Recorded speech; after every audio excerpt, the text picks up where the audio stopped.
This is the ProjectSpurs.com vidcast of the San Antonio Spurs' 96-82 Game 2 win over the Memphis Grizzlies Monday night. I'm Paul Garcia of ProjectSpurs.com. Please be sure to visit us at ProjectSpurs.com. Also follow us on Twitter at ProjectSpurs and my Twitter handle as well at Paul Garcia NBA. So let's go ahead and break down Game 2. First, we're going to take a look at the Spurs' top four playmakers. Now, traditionally, their number 3 guy is usually Pau Gasol. It's actually their team is usually Kawhi's the 1, LaMarcus Aldridge is the 2, and then Pau's usually the 3rd guy. But in this series so far on offense, they really haven't used him as one of their main playmakers, though he does play a lot more minutes than Dwayne Dedmon. That has actually become because of Tony Parker's increase in aggression now that the playoffs have actually started. And then also Patty Mills has contributed a little bit more as well. So let's first go with the Spurs' leading scorer, Kawhi Leonard. Kawhi, again, was efficient from the floor. He put up 37 points on 14 shots only. The talk of the night was David Fizdale's post-game comments because of the free throws, this discrepancy between the Grizzlies and Spurs, and Kawhi obviously got a lot of free throws, 19. I was commenting to some people after the game that it reminded me of Dwayne Wade when he played the Mavericks a few years ago in the finals.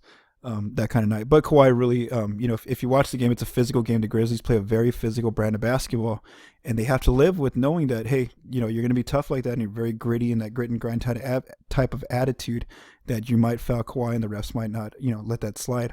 So obviously the refs didn't let Kawhi slide on this night. We'll see how it goes in Memphis during Game 3. Kawhi also grabbed 11 rebounds, and he played 40 minutes in the game. So some things to note about Kawhi in that game. According to Synergy Sports Technology, he is scoring 1.468 points per possession in these first two playoff games against the Grizzlies. That's like a really, really efficient high number. He's 9 of 9 from the mid-range and short-range areas on his mid-range jumpers. So anytime he gets past the screen, whether it's a big trying to contest him or somebody like Vince Carter or James Ennis, Kawhi's pulling up and hitting those mid-range shots. Those are money for him right now in this series. And with Tony Allen still out, it doesn't look like that's going to stop for Kawhi. He's still going to have some really high shooting numbers against this team. In the first half, the Grizzlies had Vince Carter guarding Kawhi and also a little combo of James Ennis. Anytime he had him on one-on-one or he used the pick and roll, he could kind of get where he wanted to and get within the lane. There was a possession where Wayne Selden got caught guarding him, and he almost basically walked Selden to the paint area before Marc Gasol got involved and contested Kawhi's layup. In the second half, however, the Grizzlies amped up their defense. They got a little bit more energetic. They made things a little bit harder. They started trapping Kawhi on the pick and rolls. And that made it a little bit tougher for Kawhi to get free and get some efficient looks for his teammates and himself. And also the Grizzlies provided more help toward their one-on-one defenders and some double teams as well. One thing you saw was that with Dedmon in there, it's very hard because he doesn't space the floor. So JaMychal Green and Zach Randolph and Marc Gasol, they had no trouble kind of trapping Kawhi and doubling him as soon as he called for a pick. And once Pop put Pau Gasol in there, you saw that the Grizzlies had to help. Couldn't do that as well because Pau's such a dangerous shooter, or he could drive into the basket and create for himself or others. Moving on to Tony Parker, several players last night talked about Parker, how he's this is what he's been waiting for. They know what to expect from him, that he amps up his play when the playoffs do come.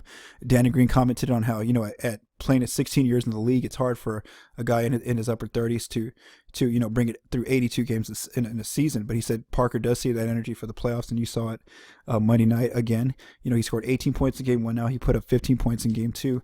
And as you can see, his usage has increased. He's become a very aggressive player. Whether shots are falling or not, he's become way more active, and it's making it harder for the Grizzlies to just zone in on Kawhi and Aldridge because Parker's actually a playmaker as well. So Parker finished with 15 points on 14 shots. He's continued to hit those corner threes. Those are going to be vital when the Grizzlies do trap those pick and rolls because he needs to be able to spread it out and hit those open shots. And he only played 24 minutes. In the first half, he took the spot up shots that were given to him. Anytime he had Selden, he attacked him that he saw him. Anytime he got Zebo or Gasol on him as well, he tried to attack them. Sometimes he didn't make the shot, but he still attacked them. He was aggressive. And then in the second half, he continued attacking, though it didn't look pretty. But that's because there was more help defenders now in the paint. That's what the Grizzlies chose to do, was to help pack the paint up a little bit more, and they were more active, so it was a little bit tougher for Parker to score. But he still took those open spot up shots. In the fourth quarter, he made a big three. So those are the kind of shots he's going to have to make in the playoffs, as I said. And so far through 2 games, he's continued that. Let's see if it carries over into Memphis. Spurs' third leading scorer was third scorer was LaMarcus Aldridge. He had 11 points on 8 shots. He finished with 2 blocks, and he played 42 minutes. In the first half, it was very reminiscent of Game 1, where the Spurs were continuing to go to Aldridge in the low post. He was okay versus Zebo, Gasol, and JaMychal Green. However, in the second half, they didn't really go to him at all. They kind of he only got 2 shot attempts in the entire second half. What you did see, though, when you rewatch the film, is that anytime they threw the ball to him at the elbow or in the low post, the Grizzlies immediately swarmed him and threw multiple defenders at him. So they were kind of gambling that open 3 from the Spurs to try to disrupt Aldridge, and he had a few turnovers here in that game. So that'll be something to watch, is how aggressive do they try to insert Aldridge into the offense again, rather than just having him be a spot-up shooter, or because of the double teaming, the Spurs would have to space the floor a little bit better. Patty Mills, he didn't have the greatest shooting night. He was 0 for 5 from 3. He took 9 shots. He only had 5 points, but he was very vital for the Spurs because of on defense and on offense, as far as his energy and his cutting, his moving, his ball movement as well. He finishes with 3 assists, and he played 24 minutes. He was very key. I'm going to talk about in a little bit on the offensive end, how Patty was very crucial to one of the Spurs' lineups that really started to pick apart the Grizzlies in that fourth quarter. Patty had to be a part of that group. The X factor again goes to Danny Green, and it's this time he didn't have to share the whole have the whole responsibility of Mike Conley on his shoulders. He actually shared that load with Parker and Patty Mills. The 3 of them gave Conley a lot of different looks throughout the game. But what Green did provide was a spark in offense that he's not really expected to provide. He made 4 or 5 shots. He shot 4 or 5 from 3.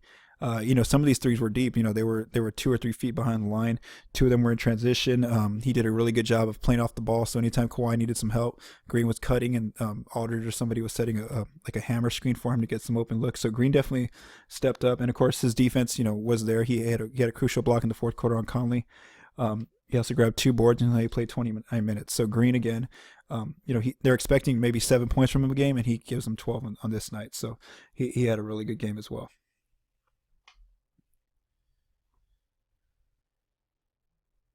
Looking at the Spurs' offense, they shot 46% from the floor. League average. Well, actually, they shot their season percentage, which is above league average, from 3, 9 of 23 for 39%. Coach Fizdale obviously brought up the free throw discrepancy. The Spurs shot 32 free throws in this game, and they made 97% of them. It helps when Kawhi makes 19 of 19 from the free throw line. The assists have continued to stay pretty low against this Grizzlies defense. The Spurs only had 14 assists in this game. In Game 1, they only had 16 assists. So the 58% assist percentage. And the one part, though, that really hurt the Spurs in Game 2, and why the Grizzlies were able to make it a 5-point game or get even lower in the fourth quarter, was because of the Spurs' turnovers. They had 16 turnovers in the game for 19 Memphis points. Memphis really did a great job of converting those turnovers. And some of it, when you go back and watch the tape, was just kind of like, I don't want to say lazy, but kind of casual passes. The Grizzlies in third quarter, you could see them very amped up. Their hands were very active. They were swarming the ball. And so if the Spurs players just made like a casual pass, the Grizzlies picked it off. Whether it was Kawhi, whether it was somebody like Pau Gasol or Aldridge or Parker, there was multiple guys, even somebody like Dwayne Dedmon. So that's something that they definitely got to focus on heading into Game 3, is that they're going to expect the Grizzlies to be physical again and be aggressive, and the Spurs have to make sure those passes are hard and they're on the money to the next player. The Spurs' bench got outscored 31-19, and though it looks like a huge gap, it's not really, because Zach Randolph was kind of like a half bench player, half starter, because in the second half, Coach Fizdale did start him and he played a ton of minutes. So a lot of that's attributed to Zebo's 18 points. So if you take Zebo out of there, the Spurs outscored the Grizzlies 19-13. So that's why the bench numbers look like that. And one note on one player was Pau Gasol. He had 10 points on just 6 shots. He almost scored the same amount of points as his brother. And again, even though he's not being used as much as a playmaker right now, he's still stepping up and hitting big shots. He had some big shots there in the second half when he would spot up for some threes.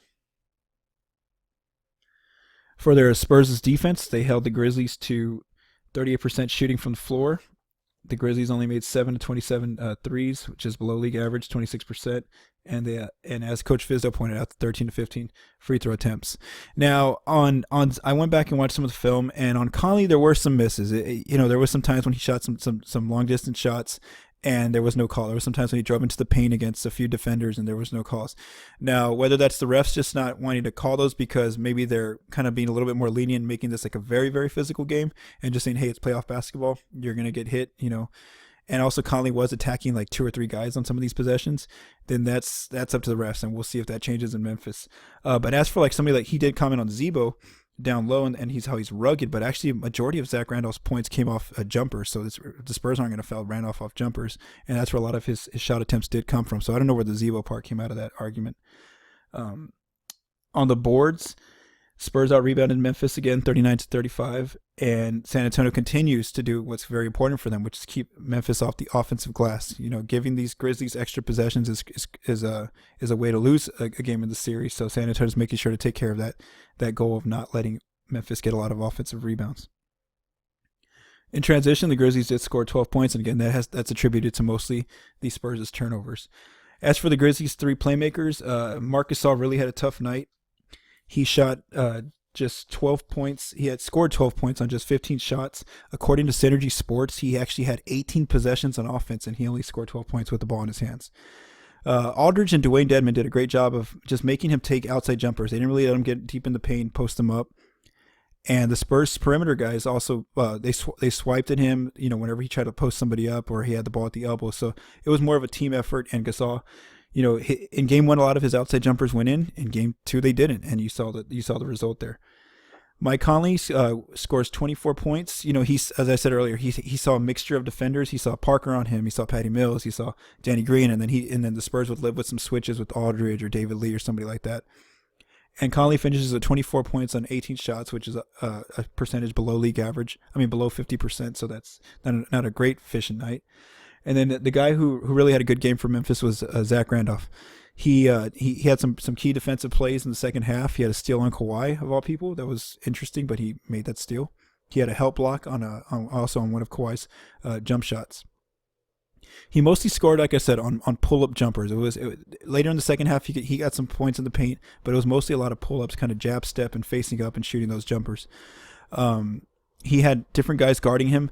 He really, anytime he had Pau Gasol on him, he could easily take him off the dribble and get to the lane, or he could kind of get Pau to back off so he can get an open jumper. So the mismatch with Pau was big. Because David Lee doesn't space the floor, he didn't really get a lot of minutes, even though he did guard Zebo pretty well. So Lee only played 14 minutes, and that's again because of the spacing part on offense, why he couldn't get a lot of minutes. Aldridge was okay against Zebo. Zebo did have a few hook shots in the paint, but you kind of live with those against Aldridge, and as far as like him driving on Aldridge, he didn't have the foot speed to do that against LaMarcus. So I think that if Zach does start or get an increase in minutes in game 3 and 4 and going forward, I think you definitely see Aldridge guarding him a little bit more. The Spurs mixing him up on Zebo, as well as continuing to guard Gasol. One thing I did want to note was that the Grizzlies in the second half, they started James Ennis and Zebo at the 3 and the 4, along with Mike Conley, Vince Carter, and Marc Gasol. Now, in 10 minutes, that was a very effective lineup for them. It helped them claw back into the game. They posted a plus 36.6 net rating in those 10 minutes. They were, like I said, they were aggressive. They were scrappy on defense. They played very slow possession basketball, a lot of post ups, a lot of pick and rolls, pick and pop action, and then they forced turnovers on the Spurs. It worked for a quarter. San Antonio had trouble against this, and their offense kind of shut down. However, in the fourth quarter, you can see that the Spurs kind of figured out how to score on Memphis. The Spurs started running what we would call a spread pick and roll attack, and so that lineup that really helped them do this was the mixture of Patty Mills at the point, good 3-point shooter, Danny Green on the wing, who was having a good night shooting the ball, Kawhi as the ball handler, LaMarcus as another guy who can spread the floor, and then Pau Gasol as again another guy. So you run a spread pick and roll. And that worked. That lineup in 9 minutes throughout the whole game, they posted a plus 56.4 net rating against the Grizzlies. So that's definitely a lineup Pop's going to continue to use anytime the offense starts to stall a little bit. Now, as for the Grizzlies, like I said, in the fourth quarter, the Spurs kind of figured that scheme out, that defensive scheme of trapping Kawhi on the pick and roll. and they started using that spread attack. And sure enough, in the fourth quarter, that lineup for the Grizzlies of Conley, Carter, Ennis, Zebo, and Mark, they had a minus 18.3 net rating in 4 minutes. So that's kind of something that's indicating. There's going to be some people saying that maybe Coach Fizdale should start Zebo and Ennis in the starting lineup. And there's a good and bad part. Again, the good is that they're going to score a little bit more. The bad is that they're not going to have a bench, first of all. A lot of their players aren't going to be able to bring points off the bench, and he's going to ask for more minutes on their part. But then also, it feels like the Spurs did figure something out when they do try to use that trapping scheme and those double teams against them to just move the ball around, especially if Powell and Patty Mills are in the game. Thursday will be Game 3, April 20th at 8:30 in Memphis, Central Standard Time for all the Texas folks on TNT and Fox Sports Southwest. So you catch Game 3 Thursday. Be sure to visit ProjectSpurs.com. Steven Anderson has the post-game recap of Game 2. Ryan and Jose will have a new Spurs cast up of the first 2 games, going detailed into the series so far. And they'll probably touch on a few other series in the NBA as well. John Diaz will have our adjustments piece that we're doing throughout every single Spurs game in the playoffs. And then also Ben Bornstein will have a college prospect update to watch as the draft approaches pretty soon. For ProjectSpurs.com, I'm Paul Garcia.